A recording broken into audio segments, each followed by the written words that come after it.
And welcome to this week's edition of The Mountain Gardener. Your host, Ken Lain, here every week talking about the landscapes of northern Arizona. And the gardens are active. I picked my first squash this week, got my first cucumbers. Tomatoes are on, they're forming, things are happening. The flowers are glorious. I did find, you should put on your radar, I found the first real bug infestation on my, what were they on? Potatoes and a squash plant. And so it's white flies. White flies love summer heat. This is when they show up. And you'll know because you'll touch the plant. You can't see anything, but you're going, the leaves look a little off. What's going on there? And so you get closer and you touch the plant and it like becomes alive. There's like little gnats flying around and they're white. They're like little flies and they're white and they hide underneath the leaves of your plants. And you're going, what is going on? And so they're not good for your plant. You need to get rid of them because there is plenty of growing season left. We can't just let our guard down. In fact, some of the best gardening of the year is coming up right around the corner. And you folks in northern Arizona know that the monsoon season typically starts the end of June.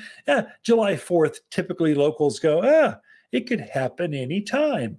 And so it's the humidity goes up. There's cloud cover kind of floating over. You can tell the plants kind of take a breather going, oh, it was so hot. Now it's better. And so, and then we'll get some afternoon rains periodically. Now, the question that often comes up is, should I adjust my irrigation when it starts to rain? And the answer is no, keep it going. Your plants are stressed out right now. They're right now, we saw during spring, this is just Prescott, Arizona, excuse me, customers that are shopping here locally in this Central Highland. So we attract customers, gardeners from as far away as Sedona, Ashford, Kingman. We're on the list for Kingman. They come in for the VA and they stop by, and I'm kind of on the route in and out of town.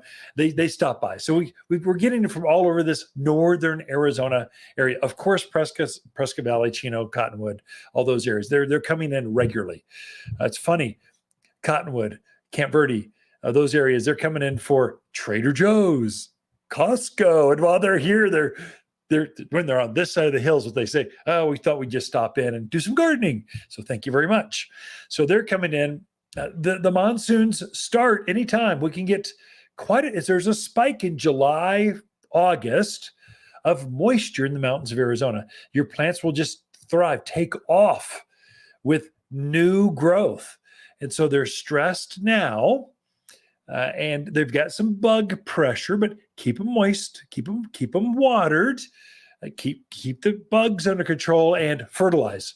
And the plants will just take off the first time we get any amount of moisture. They will just ignite with new growth. You get an extra 2 feet of growth on your maples, your aspens, your cottonwoods, your sycamores. They're going to grow. You can get better blooms on your summer blooming lilac trees, your crepe myrtles, your rose of Sharons. All of these just take off. It's a great time to garden when the monsoons hit, but prepare for it.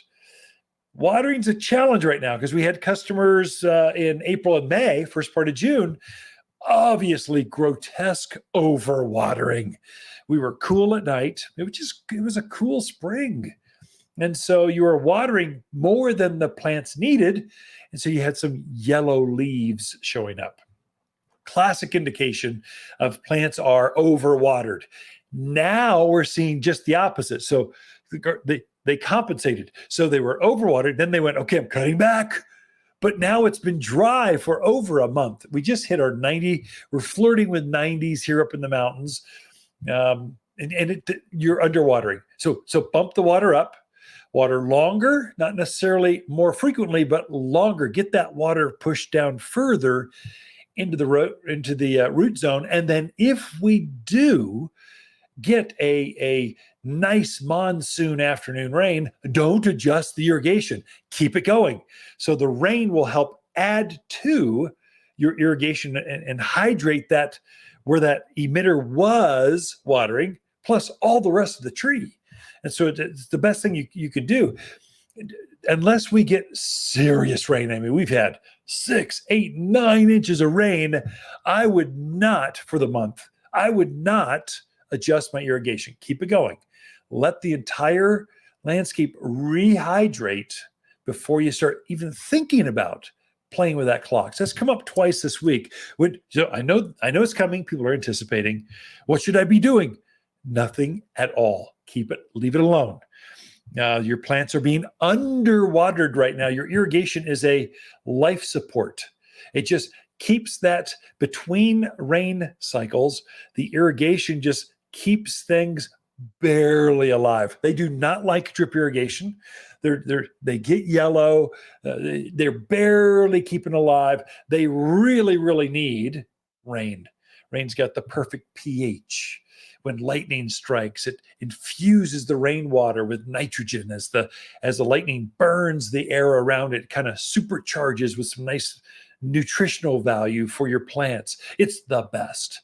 Your tap water or the water coming from your city or well is high alkalinity. It's not the perfect pH. It's got salt and minerals and things that build up in your toilet and in your sink, that white ring. It also builds up in your soil. And so it keeps it alive, but it's not as good as nature's rainwater. So keep it going. That's another reason you keep watering with your irrigation. The rain actually will help to flush some of that mineral buildup that's been that layer of white calciumized is not even a word, calcified white layer in the soil. You'll see that build up on your containers outside the pots sometimes, that white flaky material. That builds up in your soil too. And so it helps to push and flush that stuff out. The main thing you can do right now is green up your plants. Plants need iron right now. If they're off colored, they're yellow. They need iron.